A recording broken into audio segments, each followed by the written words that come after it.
What's up everyone, welcome back to my channel. So in today's video, we're going to be checking out the CAF VISINSE 3D VR180 camera. Now this is a portable VR camera that promises stunning 8K resolution video, dual Sony CMOS sensors, and a range of immersive features, all designed for capturing life in virtual reality. And if you're thinking about getting this camera, now might be a good time because it's on pre-order for $699, down from its original price of $899. Now, if you're someone who's been following this channel for a while, you might remember in a previous video, which I'll link above, that I reviewed the version 1 of this camera, which is a lot different and a lot larger than this camera right now. The team at CAF has been listening to your feedback and experimenting with design and came up with this brand new version of the camera, which is supposed to be a lot better than the previous version. And it's a camera that I've been super excited and waiting to get my hands on. So stay tuned and we'll check this thing out.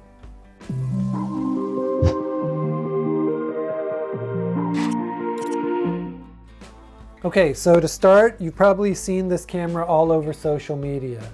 It has definitely been making waves for a few reasons. So I'll be going through the good, the bad, and whether it's worth the price, especially the latest 3.08 firmware update that's supposed to address a lot of big issues and unlock new features for this specific camera. All right, with that in mind, let's dive in.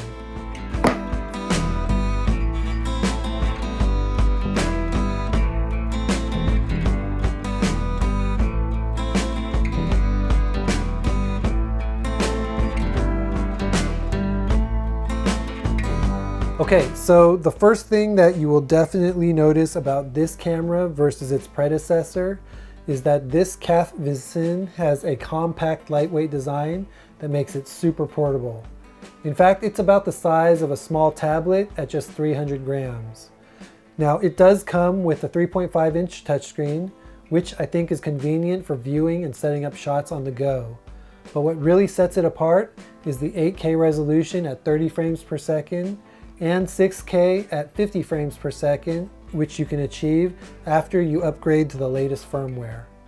Now, what's nice about this camera from CAF is you'll find 180-degree ultra-wide lenses with custom fisheye optics that capture the world as you see it. This means it'll create an immersive VR180 effect that puts you right in the action.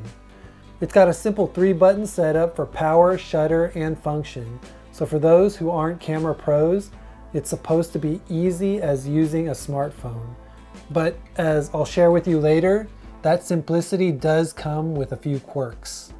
Now, this CAF VISINSE can shoot photos, videos, and it can even live stream in VR180. It's also got other features such as a built-in beauty filter, and it allows you to connect seamlessly to platforms like YouTube and TikTok. Now, what's also nice is that the camera claims up to 100 megabits per second bitrate, which I think is impressive for file size and image quality balance. But that's something that we are definitely going to test out and see if it delivers on that clarity. Now, before I got my hands on this camera, I did read some forum posts and some feedback on the camera itself. And one of the things that's been flagged by early users is the awkward menu navigation. The camera's UI requires a swipe from the screen's edges to access certain settings, and what people were saying is it's not always very responsive. Now, when I got this, I upgraded the firmware and tried it out myself, and I gotta say it's a little bit better, but there are still some quirks to it. But overall, I think it's been working pretty good for me. Now, as I continued to read that feedback, I also came across some other early feedback from other users on Reddit, and let's just say they had some pretty intense first impressions. Some users talked about a fan scraping noise, which sounded like the fans were scraping against the body, which was very distracting. Now, I myself haven't heard anything like that on this, so I don't know if they changed it or fixed that issue, but so far it's been working fine. Now, other issues that I heard about or read about was that there's this red record button on the back here that isn't actually used to record. Now, I've actually used this button and I'm not sure if it's the firmware update, but it seems to work fine. But for some of the feedback, A lot of the users had to rely on the on-screen button instead, which also was a little bit tricky to hit accurately on that smaller touchscreen. But for me, it's been working just fine. So hopefully that's a good thing and an issue that they addressed either with the firmware update or because this is a more production ready unit. Now, when I did receive the camera, they did tell me to immediately update to the 3.0.8 version of the firmware update. And it seems to have a lot of improvements and a lot of new features for the camera. So heads up, I don't know if it's either a redesign in the unit itself, in the production units, or the firmware, but a lot of the issues that I read about seem to have been worked out. Okay, so with that in mind, let's talk a little bit about the big 3.0.8 firmware update, which I think they mentioned adds a bunch of new features. And basically from what I read, here are some of the highlights. You definitely do get improved image quality. I think the update has reduced noticeable jaggles, mosaic effects, and color separation on moving objects. So overall, the color accuracy is a lot closer to true life. And it does eliminate a lot of motion blur. So that is something that I've noticed, I guess, based on the firmware update. But then again, I don't have anything to compare with. There are also new shooting modes. So they've got now a flat mode for 2D content at resolutions like 3840 by 3840 and also 1920 by 1080. Plus, they expanded options for 3D VR with up to 8K resolution. Another new feature, according to the release notes, is the environmental settings. This lets you choose settings based on lighting conditions like sunny outdoors, cloudy outdoors, bright indoors, and dim indoors, which I think is helpful for adapting very quickly to your environment. They've also added platform support and OBS streaming. So you can now upload videos directly to YouTube in VR mode without needing third-party tools. And they've also added OBS live streaming support, which is a huge thing for content creators who like to stream. So I guess for those people who already have this camera or have been using this camera, are these improvements enough to make the camera a must-have? And has your experience gotten any better? Definitely let me know in the comment section below. I think it definitely does make the camera more functional, but we'll definitely talk about and test out a lot of these things a little bit later in this video. Okay, so I did go ahead and shoot some test footage with this camera, and in fact, I even took it on a cruise where I thought it would be best used to shoot a lot of the beautiful scenery around me. So as you can see, a lot of the footage that I shot definitely turned out very nice. So as you can see from some of the examples of the footage that I filmed, here is where the CAF VISINSE shines. Shooting in VR180 with 8K resolution is a pretty incredible experience. The dual fisheye lenses capture depth really well, allowing you to relive moments in a truly immersive way, especially if you're using a VR headset like the Meta Quest or Apple Vision Pro. And I just got the Meta Quest 3S, so I'm definitely going to be trying this footage out in that headset. Going back and viewing all of the shots and the content that I took in VR made me feel like I was right back in the scene and back on the cruise ship. It's definitely an upgrade over the traditional 360-degree cameras, and this is where the CAF VISINSE delivers on its promise. However, something that I did notice is that a few issues do linger, especially with the brightness and color balance in certain lighting. So that is definitely something that I think still needs to be addressed, or I have to play around with the settings, but that's something that I noticed. Okay, so while you're looking at some of the additional footage that I capture, let's break down the good, the bad, and the ugly of the CAF VISINSE camera after a few weeks of testing it out with the all-new firmware. Let's start with the pros. First off, you've got a high-resolution VR180 camera. The 8K capture really is breathtaking in a VR headset. It's also lightweight and portable, so for most of you who have played around with the first iteration of this camera, know that this thing is a lot lighter and it fits in your pocket and is easier to carry.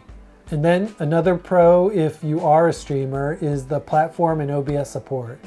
Live streaming with OBS and the ability to upload directly to YouTube and TikTok is a huge plus. And then finally, the thing that I probably love the most about this camera is the battery life. With a 3600 milliamp hour battery, it's built for long shoots, which means a lot less downtime. Okay, so with that in mind, let's also talk about some of the cons. So I'll talk about the user interface. Now, although I didn't experience any of those issues, and we don't know if it's because of the firmware update or because of fixed issues on the production unit, but some people complained about the swipe navigation and how clunky it is. So if you're experiencing that issue, maybe one thing to try is updating the firmware. Otherwise, I definitely reach out to CAF to see how they can help you as well. Now, another thing that I heard about and read about were, of course, build quality concerns. And that's really more around the fan scraping noise, which is something that I haven't experienced with my camera. So if you're playing around with a pre-production unit, maybe that might be the issue. But if it's something that you're experiencing, I definitely reach out to CAF. But on my camera so far, I haven't had that issue. Now, the one complaint that I did experience was the limited brightness control. So the camera can struggle in low light or high brightness environments. So that is something that you might have to adjust for. So after using this camera for the past couple of weeks, I can definitely confirm that CAF has made some major improvements and enhancements since the version 1 of this camera. I also love the fact that this version 2 of the camera is more lightweight and portable without sacrificing any of the previous camera's capabilities. Now, the firmware update has certainly helped, and the camera does have some great new features. Now, there are still some foundational issues present, but if you're okay with a few quirks, you'll definitely enjoy the immersive 8K quality, but don't expect a flawless experience when it comes to operating this camera. Now, hopefully, future software updates will fix some of those issues that we as early adopters are encountering, but then again, that is to be expected with these Kickstarter campaigns. And because we are earlier adopters, it's our job to find some of those bugs and hopefully fix it when these finally ship. All right, so with all that in mind, who should consider this brand new CAF VISINSE 3D VR camera? Well, if you're a VR content creator, a vlogger, or even an artist looking for a unique way to capture scenes, and as an early adopter, if you're willing to navigate a few software bugs, this camera can definitely add a new dimension to your content. However, if you're someone who's looking for a plug-and-play camera that is perfect right out of the box, you may want to wait and see what future updates bring or what improvements they can make for the experience overall. Overall though, I have really enjoyed using this camera, and I definitely do love the output and the quality that this camera can produce. Okay, so there you have it. That is my take on this CAF VISINSE 3D VR180 camera. It's definitely got potential, but it's not without its quirks. Now, if you're interested in seeing more test shots and VR content, let me know in the comment section below. I'll also leave some links in the description section below to some of the footage that I filmed with this camera, so be sure to check those out. And if you're thinking about grabbing this camera for yourself, remember that it's currently on pre-order for $6.99, which is down from its original price of $8.99. Now, before you leave, don't forget to like, subscribe, and hit that bell icon so you don't miss any future reviews. I know this video is pretty short, but I only had a limited time with this camera, and now I have to send it back to CAF. But I am planning to pre-order one for myself to see what the final product looks like and how well it works. I'm super excited to get my hands on that, and we'll do a follow-up video. Anyways, thanks for watching, and I'll see you in the next one.